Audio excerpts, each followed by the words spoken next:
Welcome to Next Corner. Today I am joined by Kim Kfox once again, and we are going to wrap up our Lord of the Rings Tolkien talk because we had just finished reading this a couple of months ago for a book club, and we are doing The Return of the King today. Kim, how are you doing today? I'm great. How are you? Doing very well. Are you Good. excited to finish this up and I am. talk some Return of the King? hmm Now, what did you think of this portion of the story? Um, I liked it better than I thought I would. I was a little bit worried after what happened with the two towers and it being divided in half and me being so disappointed with the second half. I It's quite a expected the shift, same isn't it? thing. Yeah, I expected the same thing to happen with the Return of the King. So I was enjoying the first half, but the whole time I was just anxious about the second half. And then when the second half happened, I was like, oh no, this is fine. This is fine. We're good. Yeah. So No, yeah. yeah, because we're back to him splitting things up by the characters again. Mm, And that was something that I found very jarring years ago when I read it the first time around, but it didn't mm-hmm, stop me because I got my favorite characters at the time, which were Aragorn, Gimli, and mm-hmm. Legolas first, and I got the ones I Yes. didn't care about, which was Frodo and Sam last. Yes. However, this time around, I have been enjoying Frodo and Sam almost as much as Aragorn, Legolas, and Gimli. And Merry and Pippin are always just fun, Yes, I love Mary and Pippin. They are probably a those blast. two and Gandalf are probably my favorites. Gandalf and Aragorn have always been my hmm favorites, hmm but I gotta add Sam up there now. Like he's just this read through of it, he has Yeah. been such an important character. He's been hmm so amazing to read as a character going through it. Like Yeah. I I I feel like this time around I connected to them a lot better than I did any hmm other time I've ever read the book. Okay. Yeah, and so I guess we're starting off with the hunters and all them. They leave Isengard and they're going to Edoras, I believe, hmm for their little dine of the dead thing where they Yes. sit there and kind of do an ode to the dead and talk about what the next steps are. And I hmm believe even along the way, is this where we meet the Grey Company? I think so. This it's from when they're traveling back from Helm's Deep to Edoras, I think. I think you're right. Yeah. That we meet the Grey Company, which is a group of Dunedain and Elrond's sons together. They bring Mhm. Aragorn his scepter to become king, Yes. Yes. and this is where we're truly heading down the path of Aragorn taking the throne, hmm and he's now got his people. Is Prince Ithilien in there? Ilian, I don't remember honestly. or is he in Osgiliath? I can't recall. I can't Um, either. he shows up at one point with an army and helps it. He does. Can't remember. I can't remember if he was a part of the Grey Company or not. I think he's in um, The Grey Ithilien. Company was mentioned pretty briefly, I feel like, so I don't Yeah, think just kind so. of like the tag along group, right? hmm Um, I believe they're there for after Aragorn summons the dead, takes the hmm boats, the Grey Company and Aragorn, and then go on the boats and come down that way. hmm Pretty sure that's how that went, if I remember correctly. But yeah, so they're going back to Edoras. They're doing their actually, I think even on their way back, even Pippin plays with the Palantir, Yes. where we get to see a little bit of Sauron's plan and what hmm he's doing, and also causes and puts in motion the problem of Gandalf now needing to get Pippin out of Edoras. hmm And so, what did you think of that whole juncture there of them all just kind of because everything seems to be moving rather rapidly Yes. and in the book at this moment, like we're just hmm kind of like hitting the notes and then moving on. What did hmm you think of all that? Well, as I said, Gandalf and Pippin are two of my favorites. So whenever they went off kind of on their own adventure together, and one of my favorite parts was them being on the horse and Pippin just asking Gandalf a bunch of questions and Gandalf just being like exasperated but answering them all and Pippin just going on and on. And I was just like, yes. this is all I need. If I could have an entire book of just this, then I The would be Adventures happy. of Pippin and Gandalf. Uh-huh. And so that was probably one of my favorite parts of the books, just that one little bit right there. But I also really loved um Aragorn going and seeking out the dead. I remember Gimli being like super like freaked out and not sure what was going on, and like Alyssa He just being didn't like, want "Oh to. yeah, we're going to see the dead," and Gimli being like, "Why didn't you?" Like Alyssa's like, "Yeah, yeah, just the dead, you know, it's fine." Gimli's like, I don't want to do this going underground stuff right now. Mhm. And it's like, Mhm. but Legolas is just like, just follows Aragorn, doesn't Yeah. matter. Yep. Yep. I feel like that's a lot of Legolas though. He's like, "Oh, it's Aragorn. We're good. We're good. Aragorn's going here." He's going, we'll go too. Doesn't matter. Mhm. Yeah. Um, I'd follow Aragorn. He's a good leader. He makes good decisions. Yeah, he does. He does. Um, Ultimately, I think he's pretty en- enigmatic. enigmatic. Yeah, Yeah. is that the correct term for him? Yeah, I would Yeah, think yeah, so. yeah. Where Mhm. he's like, yeah, um, he's I find Aragorn's leadership role in this even becomes more apparent as we go on, because I Mhm. mean, the big part of this is like the War of the Plenty of Fields. So like Aragorn ends up going off on his own. In the movie, we have Elrond showing up, giving Aragorn the sword, but Aragorn's been carrying the sword the whole time. Yeah. And so at this point, he goes to call for the dead, basically in the Mhm. mountains, and he ends up going and taking the ships over with the Mhm. dead and then releasing the dead. He doesn't even use them at Plenty of Fields in the Yeah. book, which I thought was way cooler because the dead is just a small part, and Yeah. it shows that the world of men can do stuff on their own. I Mhm. think that's kind of an important theme to this because Yeah. the elves think that we're gonna have to leave this world to men and nothing's gonna get done with it. Mhm. Essentially, they don't have faith in men, and here they are, Because they're elves are out in jerks. there, and they're whole like Helm's Deep, they show their worth, and then Mhm. Plenty of Fields, they show their worth, and then again at the Mhm. Black Gate, they constantly step up to the plate Yeah. without elves Mhm. the entire time. Yeah. Um, so we get to Plenty of Fields where they fight all of the elephants and the orcs Yep. and all kinds of them. The host of Mordor is there, I Mhm. believe. Do we also get to see Gandalf and Pippin light the beacons and stuff in the books, or is it just talked about? I can't remember.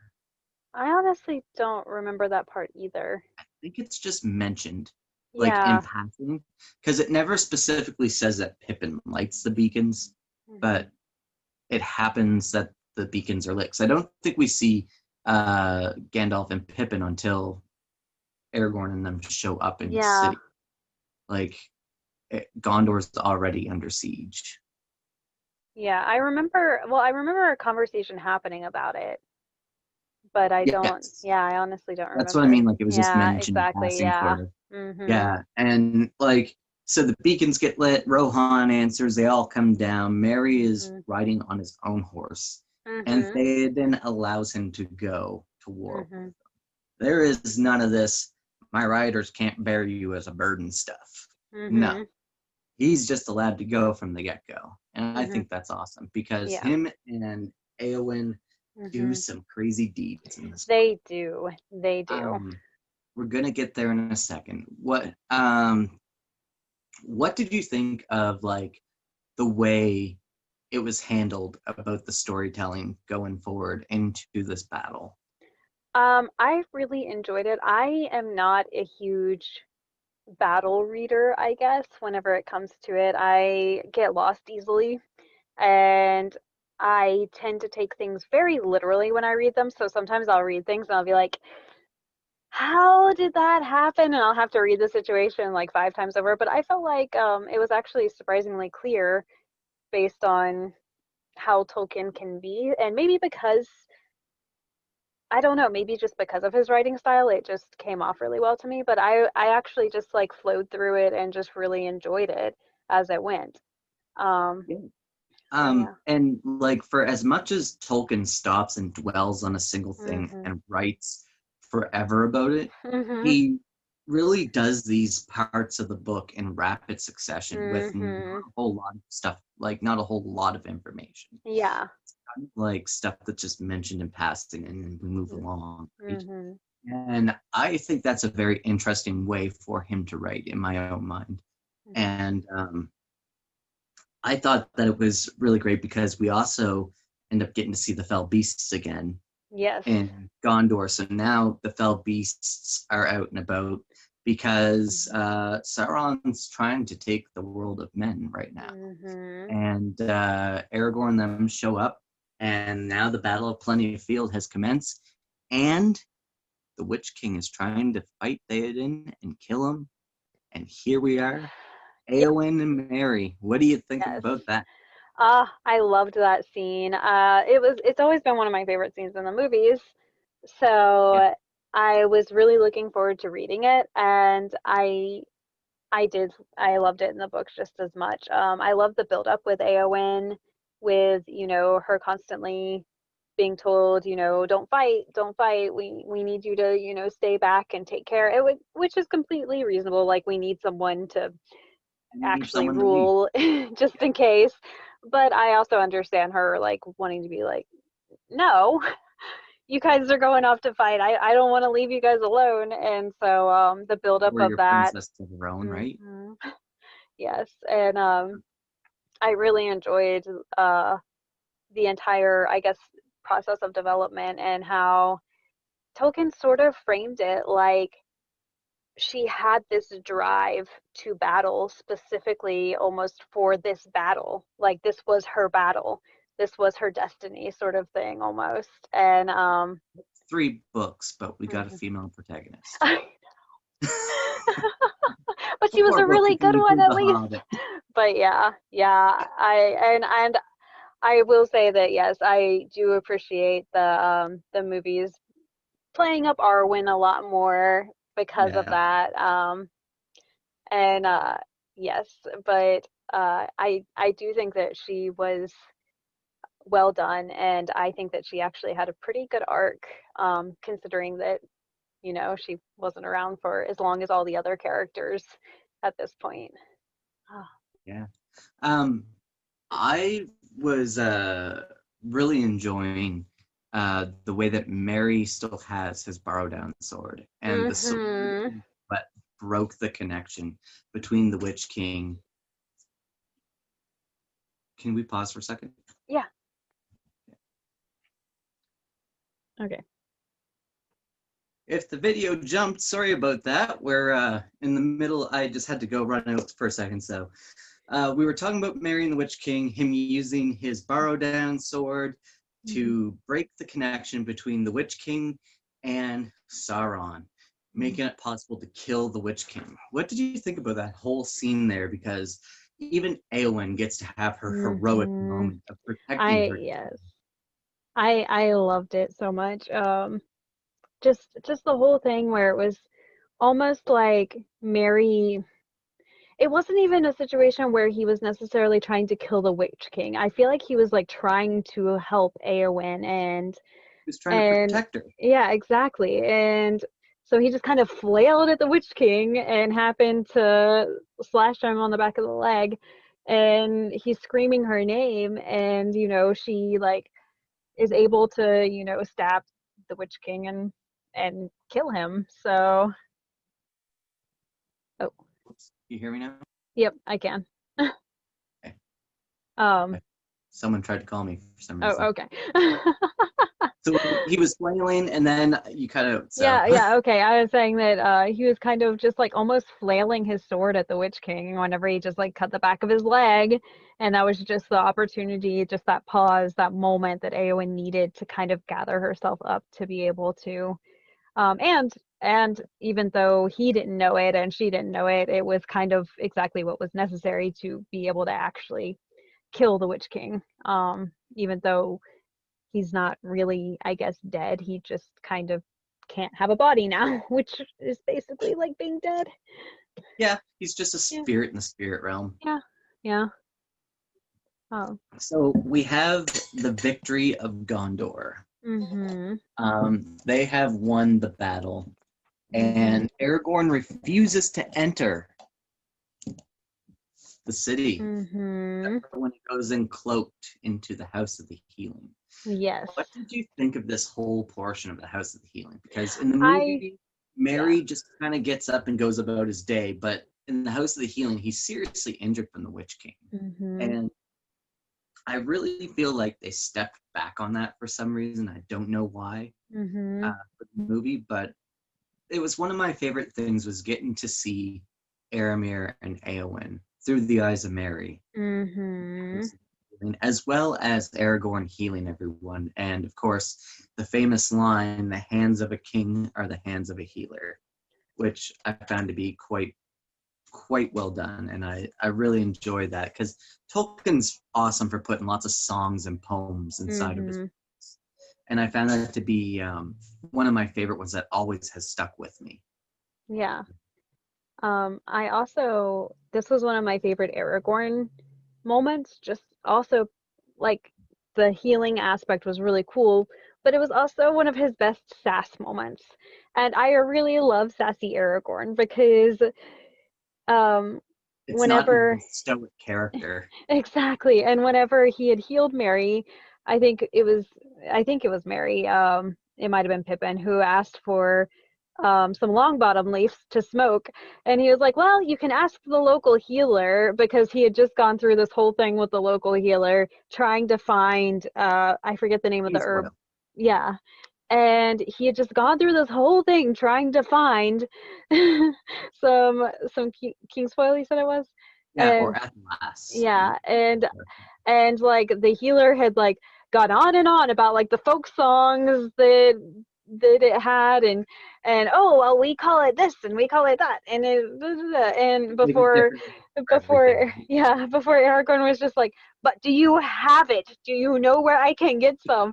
And then he went off Doesn't and end up having to go out to find it. hmm yeah, yeah, or no, they find some that was like dried at Okay, yeah, first, I think, yeah. that like some older woman had for headaches or something like that. Yes, yes, yes. She Yeah, just had it like laying around and never yeah, really. yeah. And so whenever Mary's like, hey, I want some long bottom leaf to smoke because I just got through a bunch of stuff. It'd be cool if My I arm could. is sore and Yeah. I'm just laying here. I want to smoke. Exactly. And Aragorn's like, well, you can ask the local herb master, but you know what he's going to do? He's going to tell you 20 different names for it, and he's going to tell you some song he can't really remember, and then he's not going to tell you that he doesn't know where any is. So he's kind of useless. I was just like, Aragorn, Aragorn, I feel this way about people sometimes, and he just says it, and it just cracked me up. I could not stop laughing at that. We Uh, completely brushed over one moment as well during the entire chaos of the Pelennor Fields battle. mm-hmm. Denethor trying to burn Faramir with Yes, yes, Pippin's. and that's because it comes after. I found my book, by the way. That's because it comes after the House of Healing, I think. But Oh, did it? oh No, no, no, because no, no! It comes right between. It comes right he was between. healing Faramir in the Hmm. House of the Healing from his Yeah, it burn. comes right between. Yeah, so the Pyre of Denethor happens just before the House of Healing. That's what it is. Yeah, But yes, um, and yeah. that was really interesting because he almost made me feel sorry for him. Like there was one moment where I was like, "Oh man, I feel bad for him," and then he just like No, goes full throttle off the deep end. I'm like, I did not feel sorry for Denethor one "Never mind." bit. he was just, he was so, like, I did feel bad for how corrupted he became. Mhm. Um, and that wasn't through his own, that was through the Palantio that did it, because I'm sure he was a very noble, get it, because the actor's last name was Noble. Yeah. Anyway, he was a very noble steward Yeah. earlier on. Yeah. So, you know, it Mhm. it was very good. And Yeah. Denethor actually has some of the most depth for a Mhm. character that appears in such a short time in the story. Mhm.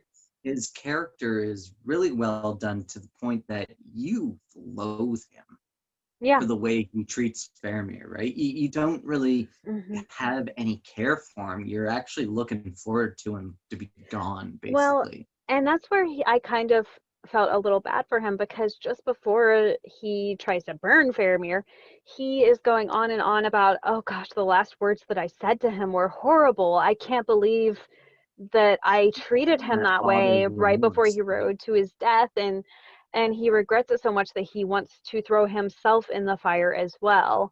And that's where I almost felt sorry for him, but then he was about to burn Faramir alive, and I was like, nope. Scam callers. So funny. Mm-hmm. I never get phone calls. The only people who call me are scams. So uh, when they come through, it's just like, what? Like, if you really want to get a hold of me, leave it in my voicemail or text it to mhm. me because I'm not picking up the phone. Oh yeah, same here, same here. Uh, Unless your number is already programmed in my phone, I'm not picking it up. Nope. exactly. Yeah. So Denethor there, like, I felt like he had a very just end where he was basically lit on fire and gone Mm-hmm. off. Yeah. But anyway, back to the House of the Healing. We're going Yes. past that because I believe with the hunters, Gandalf and Pippin, Mm-hmm. we ride out to the Black Gate where we learn that Frodo is dead. Mm-hmm. Because we didn't actually see Frodo and Sam yet. They're the very last part of the book.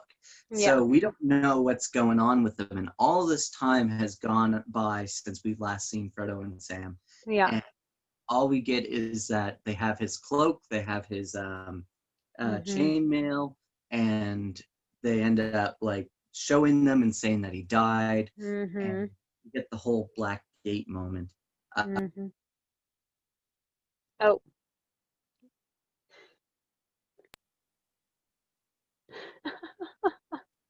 Lord,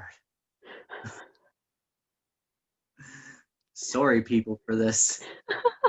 I'm so sorry. People just keep calling you. You're just too popular. They're just scam phone numbers. It's so frustrating. Anyway, Mm-hmm. um, yeah. So basically, at this point in time, we think that Frodo and Sam have failed. Right up until the end of the chapter, when basically the uh, the eye falls and Mm-hmm. the orcs go into a frenzy and start killing themselves. Mm-hmm. We discussed this last time about whether Aragorn actually genocided them or whether they were left around. Yeah. And really, what the text is that Tolkien says is they operate on a hive mind and that Mm-hmm. they went to a frenzy without Sauron controlling their minds, Yeah. thus killing themselves in the process. Mm-hmm. Um, and then, of course, we skip over to Frodo and Sam's storyline, Yes. where it's Sam breaking into the castle Mm-hmm. to save Yes. Mr. Frodo, which Yes. is the best Sam moment Yes. ever. I. Now, Yep. what did you think of the gates of this place? Because it was the gargoyles that were sitting there that were making like humming noises every time that he'd get close to it or something like that. Mm-hmm. Um, I thought it and was, yeah, interesting. It was definitely a very. it's a really interesting chapter because Mhm. inside the orcs and whatever else is in there, orcs and goblins or whatever, they Mhm. start to turn on each other inside the Mhm. castle over what to do with the halfling stuff. Yes. Some want to eat the halfling, others want to kill him, others want to keep him Mhm. alive. Uh, they're taking the spoils. Frodo thinks the ring is gone and taken. Mhm. We are not told yet that Sam has the ring. I thought that whenever he thought Frodo was dead still, it said that he had taken the ring at the end of the Two Towers. It might have. Yeah, Maybe because, just for uh-huh, 1 second. yeah. But yeah, I thought that when he thought that Shelob had killed Frodo for that minute before the orcs came and actually collected him at the end of Two Towers. Did they Um, say who had the ring? they Like if they they yeah, found it? they definitely has the sword. I'm trying to find Yes. where it says.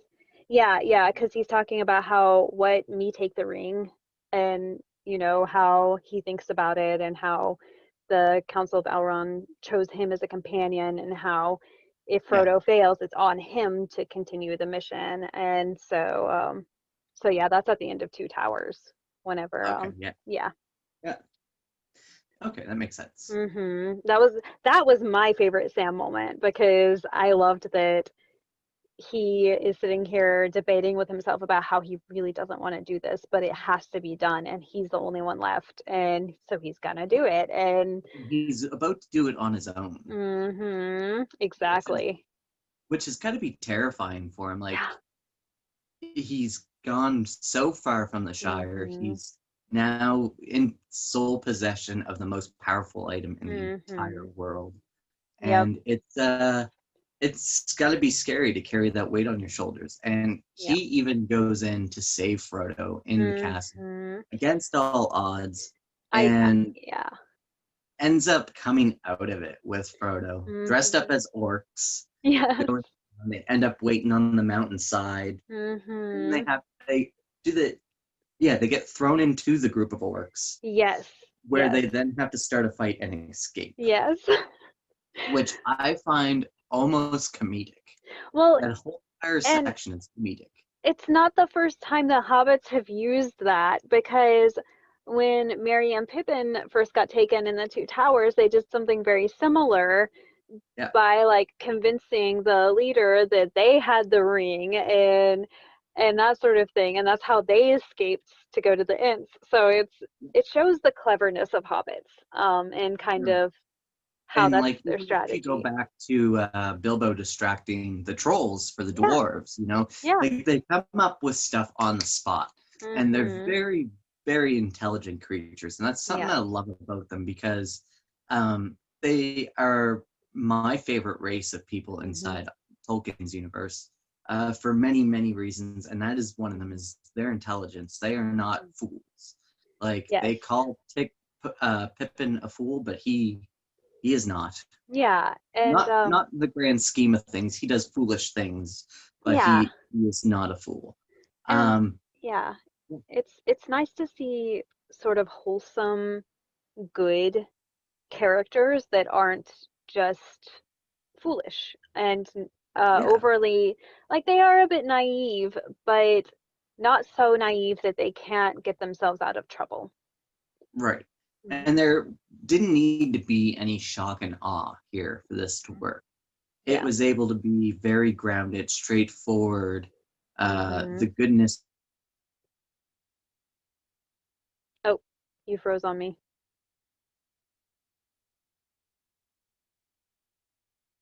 Uh-oh. I'm gonna pause the recording. All right, we're back. We're now joined by my daughter, Asha, if she makes any noise. The cleverness of hobbits. Yeah, they are quite an interesting folk, and I truly love them for many reasons, like I said. So, of course, after this, we see Frodo and Sam escape and work their way... work their way through Mordor. Yes. To the point where Sam even has to carry Frodo. Yes. What do you think of this whole portion here? Because it's just kind of like walking through the wastes sort of deal, right? It is, but after the first bit of walking through the wastes, I was prepared for this walking through the wastes. Yeah. So I was kind of, I guess, more mentally prepared, and I was like, okay, here we go. This is happening again. And I feel like it also didn't happen for as long, but that could have just been a perception thing. It didn't happen for nearly as long. Yeah. He shortened it up because I think he knew he already done this. Now we gotta now we're gonna get to Mount Doom, and this is where we're going to, focus on destroying the ring. Yeah. So we get into Mount Doom. Of course, before we get to Mount Doom, we have Gollum show back up. Yes. And he does his one last go around of trying to steal the ring from Frodo. Of course, Sam holds Gollum off. Frodo makes his way to Mount Doom, to which where he's inside. He no longer wishes to destroy the ring. Yep. The ring has fully corrupted him. What do you think on that? Where it's come full circle now to the point of the ring has finally at the last moment of where everything is, the ring has finally done what the ring does and corrupts Frodo.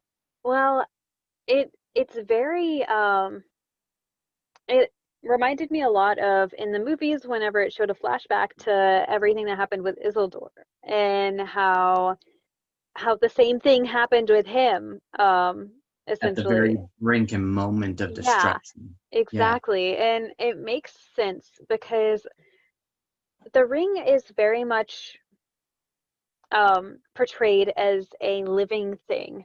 And it's almost like at that moment the ring is backed into a corner. And it's the that's living when it's essence gonna of like push Sauron, its I think, hardest.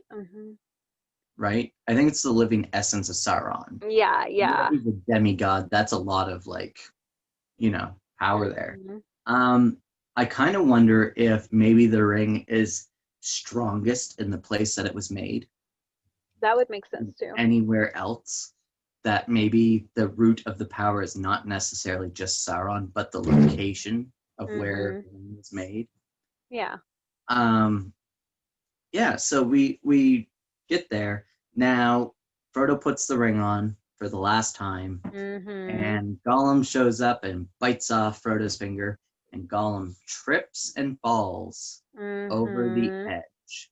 Now, I have read that that is the intervention of Eru hmm tripping Gollum. Yeah. So the fruition of the entire plan, the entire way through, hmm has Eru allowing the people to get the Yep. ring there, and he took care of it at the end. hmm Do you agree or disagree with that? I think I like the idea of Arrow being a little bit more of a sort of conductor than like directly like going in and tripping Gollum. Like I think it was more of a like, okay, so you know, thousands of years ago, Eru put a rock right here, right where he knew that Gollum would stand. I like sort of that idea a little bit more You were than fine. what was that? You froze. Oh, did I? Oh. Yeah, you Um, were like this. oh gosh. I was just saying, I You were think, saying that you like the idea of Eru being yeah, a bit more of of a a conductor. conductor. Yeah. Like I like the idea of him sort of like maybe thousands of years ago putting a stone exactly where eventually Golem would step versus like, sticking his foot out and actually tripping Golem over, something like that. Like I like the idea of him being behind it, but like very distantly, if that makes sense.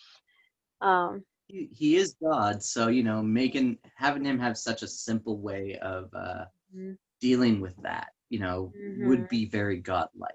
hmm And of course, at this point, Frodo and Sam end up escaping the big gush of lava and hmm get out of Mount Doom to sit on the rocks and await their doom.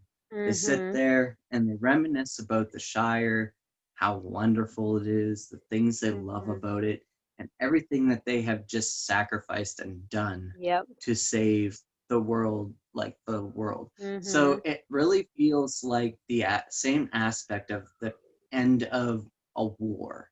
hmm Um, Tolkien fought in World War One, lived through World War Two, and I can only imagine his experience of learning that the war is over. hmm You know, and that is how he is putting it into play within Yeah. the book. The war is over. These are all the things that I've looked forward to as coming home, right? hmm And of course, what we know about World War II after the soldiers came home was that Britain was decimated and destroyed hmm by the fly at night bombers and stuff like that. hmm Um, so we end up back in Minas Tirith, where we get to have the feast for hmm the crowning of Aragorn, which Yes. is one of my favorite moments of hmm the entire thing. And I really love Tolkien and feasts. hmm Tolkien and feasts are like my favorite things. Whenever he does a feast, he does it so well. hmm Um, And it's like Merry and Pippin, they're clearly super tall from drinking the Entwash. Yes. And Yes. they tell their stories about what they've done. Mary and Sam are sitting there telling their stories. You get to Mhm. see like Gimli and Legolas kind of sitting there with Aramir, and the Grey Yeah. Company is there, and it's all so wonderful. Yeah. And right after it, we get the breaking of the Fellowship, or I Mhm. guess where the farewell. They kind of all part Mhm. ways. The parting of Yeah. many ways, I believe, is what the chapter is called, Yeah, I think where so. Aragorn rides with them all the way out, where Legolas and Gimli go up north. Mhm. The hobbits and Gandalf head towards the Shire. Mhm. And of course, Aragorn turns around and goes back and offers them all to come back to his kingdom, Mhm. always and forever, Yep. basically, that they're friends of the king and everything. And I Mhm. believe even Aragorn extends the kingdom out into the Shire to protect it. Yes. Yes. Um, so we get the hobbits and Gandalf riding back. They get to Bree, where we get to see Bill the Pony again. Yes, we do, and I was so happy. I was so happy. That was probably my favorite part. I remember I read through like a little bit. They also visit the Ints at one point and that sort of thing, and I was like, okay, can we move on? But Bill the Pony made up for that, and I was ecstatic whenever Yeah, yes. Bill the Pony was fantastic. I loved Mhm. it. Yes. And of course, this is where Gandalf parts ways with the hobbits, because Yes. he's going to hang out with Tom Bombadil. I was Now, so mad we didn't find that. I want to read Gandalf and Tom Bombadil hanging out. Me Okay. too. Me too. Um, but yeah, so the hobbits end up getting back to Hobbiton. Well, not quite. Mhm. They get held up at a gate, Yes. which never existed before. Mhm. And here we enter my absolute favorite part of the Okay. entire book, is Scouring of the Shire. Mhm. This entire portion is just, to me, the best part. Mhm. Um, I love the fact that, and we were talking about him, the Hobbit who helps out the core four Yes. at the beginning shows back up and helps them out once again. Mhm. And I really love it when they get in there and they're finding like all these deputies that are like Yep. walking around and arresting people and stuff like that. Mhm. And of course, Merry and Pippin and Sam and Frodo have just been on this long journey. Merry and Pippin have been majorly involved in Mhm. military warfare. They have learned Mhm. how to work with people, how to strategize, and stuff Mhm. like that. Frodo and Sam have just, worked their way through the harshest country in the entire world, Mhm. and are now back with trying to save, they wanted to come home to a Yeah. peaceful Shire that they left, and they're coming home to a destroyed home. And this Mhm. is what I was talking about for the soldiers of Britain coming back after World War II with the Battle of Britain and Yeah. everything. They thought they were fighting for their home so that the war would never make it to their home. Mhm. And of course, it did. And there was nothing they could do about it even when they were away. Yeah. So we get to see Sam go off and find his old gaffer, release some hobbits from jail. We see Mhm. Mary going off to collect some more hobbits and round some people up. Mhm. Pippin goes back and gets all the Tooks. He rounds up all the Tooks. They're Yep. all coming out to play. And of course, Frodo is there, trying to say to everyone, don't kill anyone. We don't Mhm. want to kill anyone. We want to round them up and get rid of them. Mhm. And I think that is one of the best things we see is Frodo at the beginning of the books tells us that he wishes Bilbo killed Gollum Yes. Yes. for no other reason than he just wishes he did it because Mhm. there wouldn't be an issue. But now we see him saying, don't kill anyone. So he's gone from having not no compassion, but, very little compassion for people he dubs Mhm. the enemy, Yeah. to having complete compassion and only not wanting any more destruction to come from anything. He just Mhm. wants everything to go back to being peaceful. Yes. Now, of course, this bad guy that is talked about a lot is Sharky. Yep. Who's Sharky? my favorite, Sauron. I also, Saruman, wait. yeah, I also did think it was funny that his name was Sharky. I was like, what is this? Some like New York gangster? Like, It's so funny the name that they give him, right? Sharky. hmm Um, but yeah, and we got Wormtongue there, and of course hmm it's filled. The Hobbiton is filled with men, and they have been exporting and destroying product so much so that the hobbits don't really have much food for themselves anymore. Yeah. Um, the hobbits, of course, come out, and I think they kill very few people, but they Yeah. get pretty ravenous at one point, to the point that Frodo has to tell people to stand back hmm because they're starting to act out.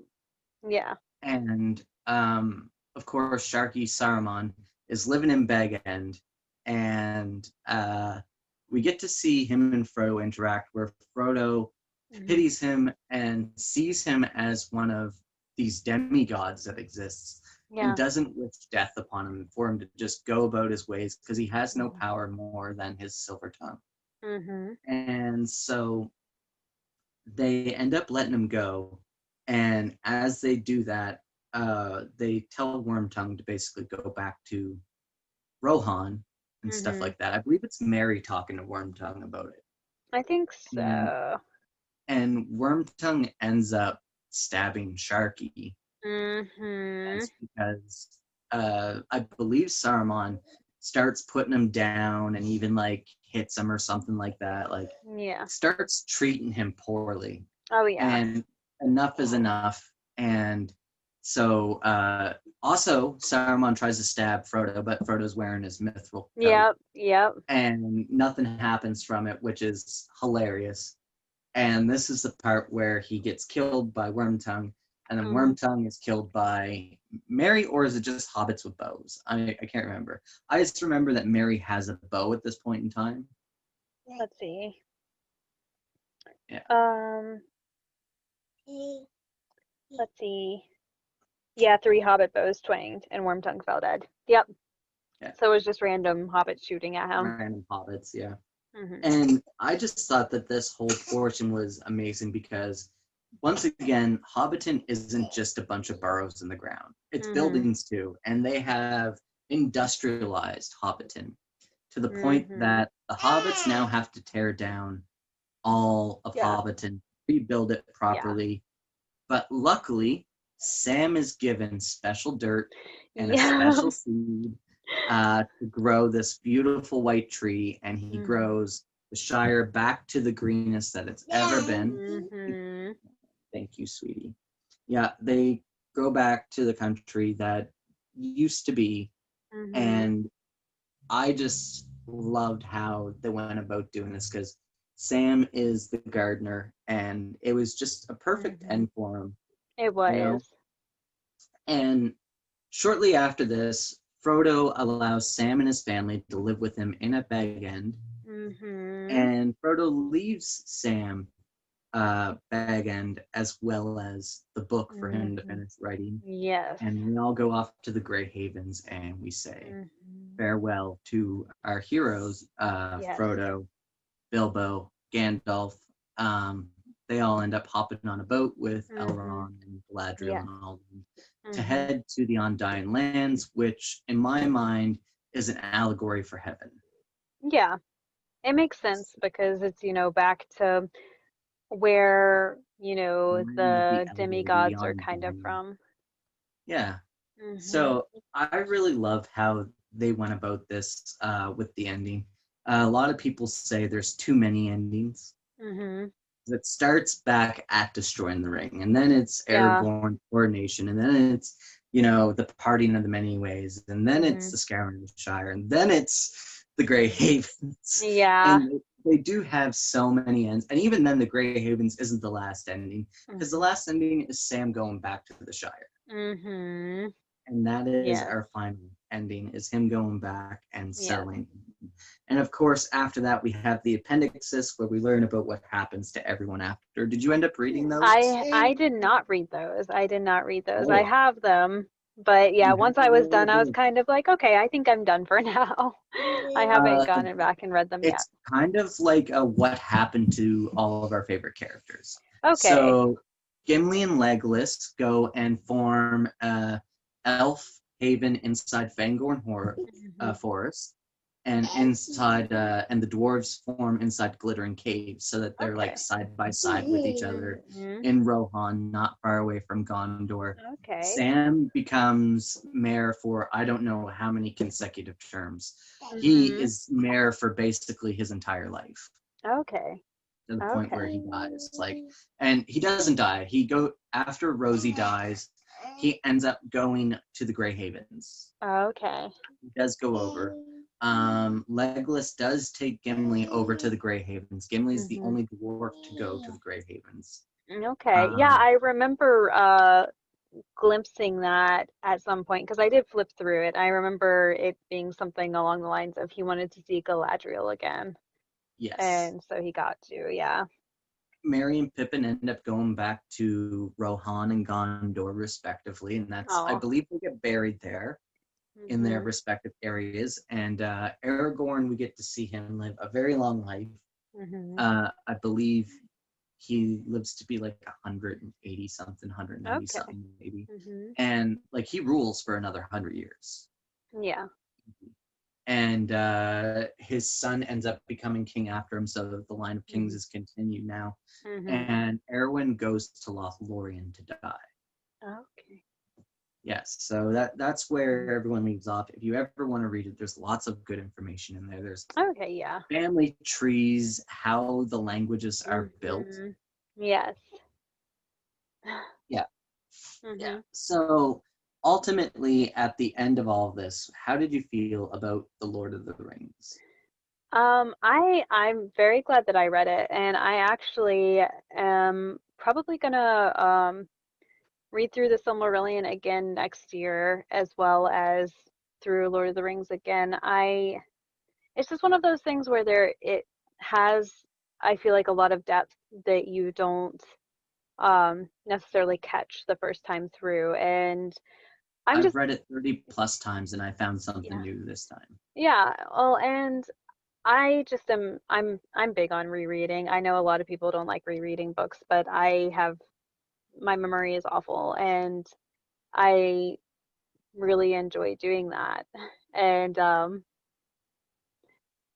so yeah, I look forward to reading it again and finding new lore. Yeah, Hmm. yeah. No, it's my favorite story of all time. As you can Hmm. tell up here, I have one, two, three, four different editions of Lord of the Rings, Hmm. and just as many of The Hobbit. I Hmm. am an avid fan of Lord of the Rings and always will be. Hmm. And when people tell me that it's not, you know, one of the best fantasies of all time, they're just wrong. It's It really definitely yeah. is.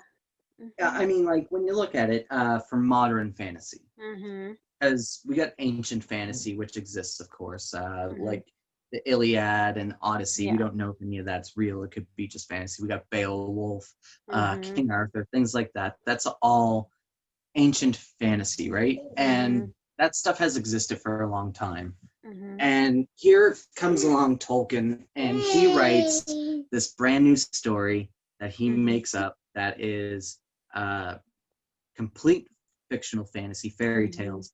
Yeah. And I don't think it gained much traction at the beginning of its life. Hmm. I believe it was around the 1970s when he had died that it started picking up traction. I heard something about how, and I don't know how true this is, and I don't even remember where I heard it, but I actually heard that something happened where it was it was banned or something, and that's actually when it gained its popularity by being on the banned list. Well, it was Um, banned because it wasn't good Christian book, mhm, even though Tolkien is extremely Christian, mhm, which I yeah, found funny. yeah, Um, uh, yeah, it's just I don't know. I found it to be so well done.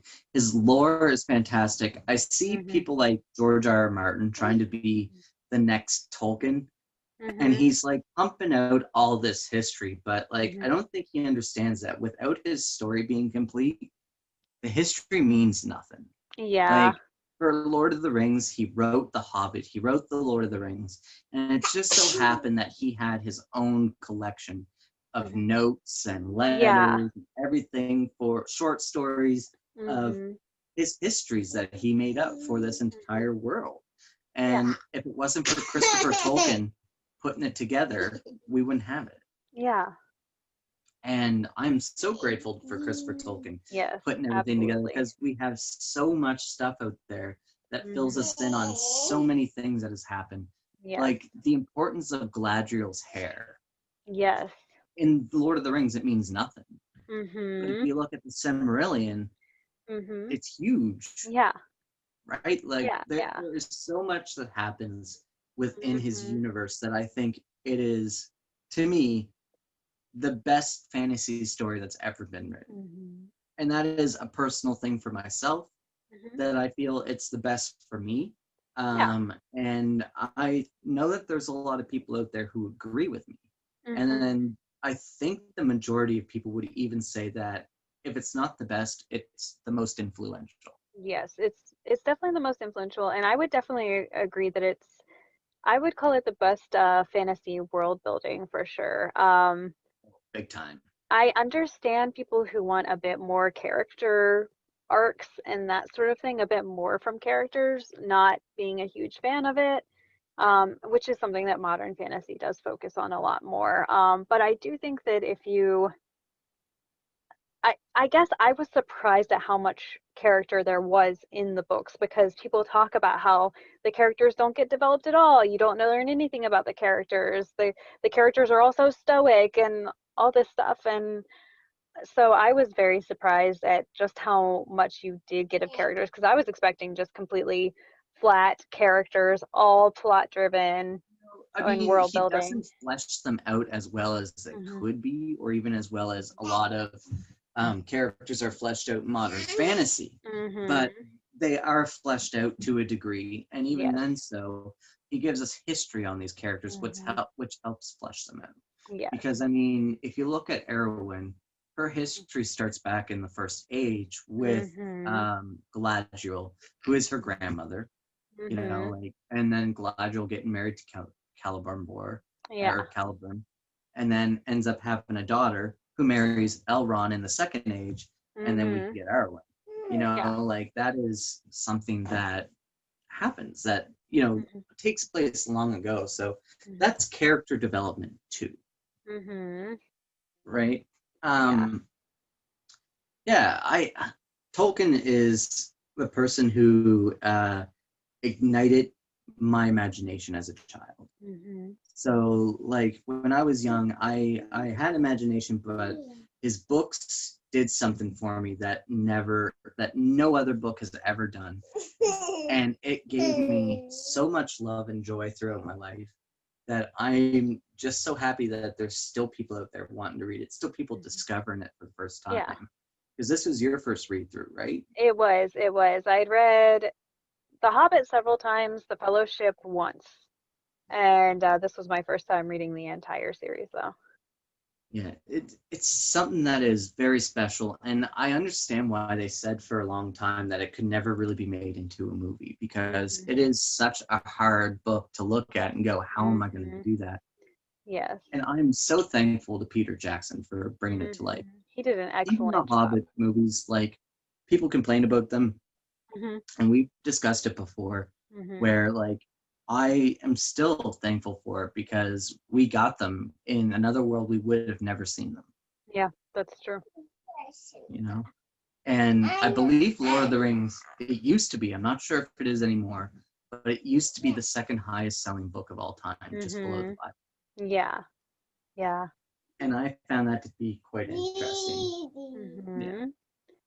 Oh. So, do you have any final thoughts or words on Lord of the Rings there?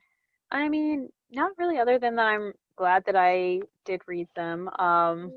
I Actually, if you don't mind me plugging something for a little bit, I'm actually, as I read through them, I did little like sort of vlog clips, and I am getting that edited, and that will be out on my channel soon. So you'll be Oh, able to kind of go through my experience. And if you don't like that plug, you feel free to cut it. But yes, no, no, okay. no. You plug away. This is as But much yours as it is mine. I'm just putting it on my channel. Like we have worked together on this. She's doing the mhm, recording. She sends me the recording. Afterwards, I do minimal editing on it. I want to keep it as live as possible mhm. for people to enjoy the banter, the funny stuff, the interruptions. Is that funny? Yeah. Yeah, so I want to, make it as personable as possible. I Mhm. want it to just be something that, I very much appreciate you helping me out with all this Of because course, it's of been a course. lot of fun to sit down and Yes. do a Tolkien talk with someone Mhm. and also to like share our booktube channels together to like Mhm. have something that we've done, which is a lot of fun. And I've Yeah. really enjoyed doing this, even though sometimes it's really hectic to try to get together. Uh, I always see on other people's channels when they mhm. do collaborations with people, Mhm. you should do more collaborations with this person, blah, blah, blah. And I'm like, do you not understand how difficult it is to get Yes. someone to have the same schedule as you to sit down and Yes. record? Yes. Like, Especially if you're in different time zones. right, we have done this over the course of 4 weeks, Mhm. essentially just sitting down once a week to do this whenever we can make it happen. Mhm. And was it Saturday last week that we recorded or I think it was Friday. Friday? Because I Yeah. was supposed to have it out Saturday and I ended up editing it all day Saturday to Yeah. get it out Saturday. And I was like, wow, that one was like at the edge. Yes. Yeah. So I think we'll leave that there. Everyone go check out Kfox's channel. She is phenomenal. She does Discworld among other things on her channel, but Discworld is a big topic for Mhm. you. Yes. And we're going to be doing Discworld here. I'm going to have Kim back on the channel when we start doing Discworld to discuss it. Mhm. And we are definitely going to have this up and ready for you shortly. And I hope you guys have all enjoyed. So thank you so much for coming to the corner. Thank you, Kim, for coming to the corner. Of It's course. been wonderful. You want to stand up and wave at Kim? Say bye. Bye. Thank you, guys. Have a great day.